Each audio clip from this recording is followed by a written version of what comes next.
नमस्कार दोस्तों, स्वागत है आपका द ग्राउंड रिपोर्ट में। मैं हूं समीर आत्मज मिश्र। उत्तर प्रदेश में पूर्ण बहुमत से सत्ता में आने के बावजूद उत्तर प्रदेश में योगी आदित्यनाथ के नेतृत्व में सरकार गठन में 2 हफ्ते लग गए। सरकार गठन हुआ, 52 मंत्रियों ने शपथ ली मुख्यमंत्री को छोड़ करके, लेकिन उनके विभाग बंटने में भी पूरे 3 दिन लग गए और सोमवार की शाम को जाकर के विभागों का बंटवारा हुआ। और विभागों का बंटवारा देखने में ऐसा लग रहा है कि जैसे इसमें निश्चित तौर पर जो मंत्री बनाए गए हैं और जिनके विभाग में जिस तरीके से विभागों का बंटवारा किया गया है, उससे बहुत से मंत्री खुश नहीं होंगे। ख़ास तौर पर जो डिप्टी सीएम्स बने हैं कैबिनेट में, जिनको माना जा रहा था कि कुछ अच्छे प्रोफाइल वाले मंत्रालय मिलेंगे, वहाँ उनको शायद इससे उनको संतुष्टि ना मिल रही हो। मुख्यमंत्री योगी आदित्यनाथ ने अपने पास इसमें जो तमाम महत्वपूर्ण विभाग, जो सबसे ज़्यादा इम्पॉर्टेंट विभाग होता है गृह विभाग, वो उन्होंने अपने पास रखा है। कार्मिक मंत्रालय उनके पास है, राजस्व, खाद्य और रसद, नागरिक आपूर्ति, इस तरीके से 25 विभाग जो हैं वो मुख्यमंत्री योगी आदित्यनाथ ने खुद अपने पास रखे हैं।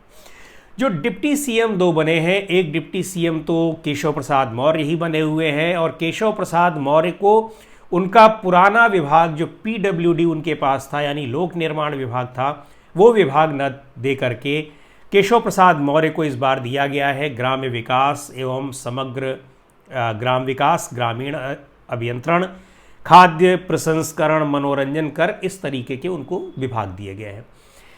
दूसरे डिप्टी सीएम है ब्रजेश पाठक, और पिछली बार जो दूसरे डिप्टी सीएम थे डॉक्टर दिनेश शर्मा, उनको उच्च शिक्षा विभाग दिया गया था खास तौर पर। लेकिन इस बार जो ब्रजेश पाठक को जो विभाग मिले हैं, वो विभाग उनको दिया गया है चिकित्सा और स्वास्थ्य और परिवार कल्याण विभाग उनको दिया गया है, यानी हेल्थ और हेल्थ एजुकेशन ब्रजेश पाठक को दिया गया है। पर ऐसा नहीं है कि दूसरे मंत्रियों के विभाग उनको रिटेन न किए गए हों, यानी उनको दोबारा से वो विभाग न मिले हों। अगर देखा जाए तो सुरेश खन्ना को वित्त और संसदीय कार्य फिर से मिला हुआ है, सूर्य प्रताप शाही को कृषि विभाग जो उनके पास पहले था वही विभाग मिला हुआ है, और बाकी दूसरे विभाग अन्य लोगों को दिए गए हैं।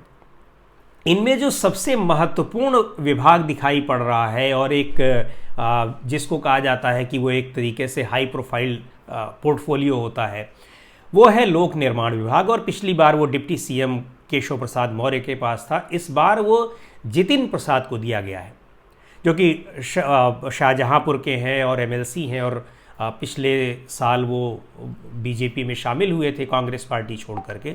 इतना अहम विभाग उनको दिए जाने की भी काफ़ी चर्चा है।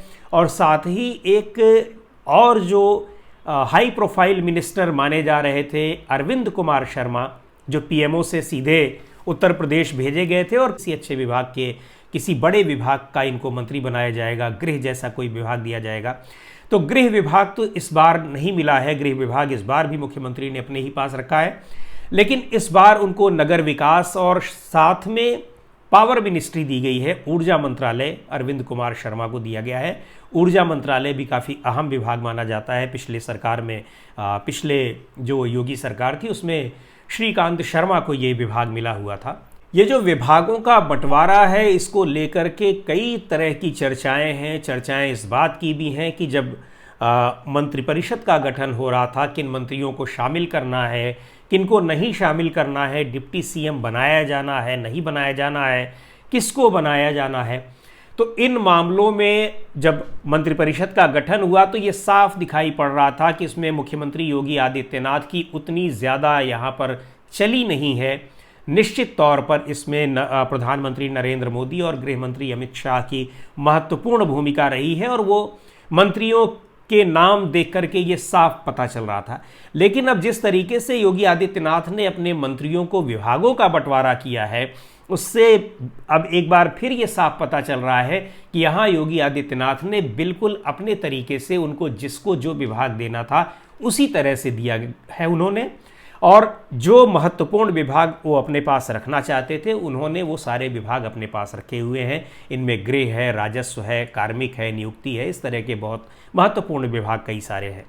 25 विभाग उनके पास है। तो अब एक ये भी चर्चा है कि क्या ये जो मंत्रियों को जिनको उम्मीद थी कि उनको कोई इम्पॉर्टेंट पोर्टफोलियो मिलेगा, कम से कम केशव प्रसाद मौर्य को जो डिप्टी सीएम बनने के बाद, चुनाव हारने के बावजूद जब वो डिप्टी सीएम बने, तो उनको तो ये उम्मीद ज़रूर रही होगी कि जो विभाग उनके पास पहले था वो अवश्य रहेगा। इन चीज़ों को लेकर के असंतोष तो रहेगा ही, इसमें कोई संदेह नहीं है। असंतोष किन रूपों में दिखाई पड़ता है, असंतोष की अभिव्यक्ति कैसे होती है, क्या केशव प्रसाद मौर्य तो इस विभाग के मिलने पर भी उनके अंदर एक ललक थी, एक आकांक्षा थी कि वो मुख्यमंत्री का पद उनको मिलना चाहिए था जो नहीं मिला।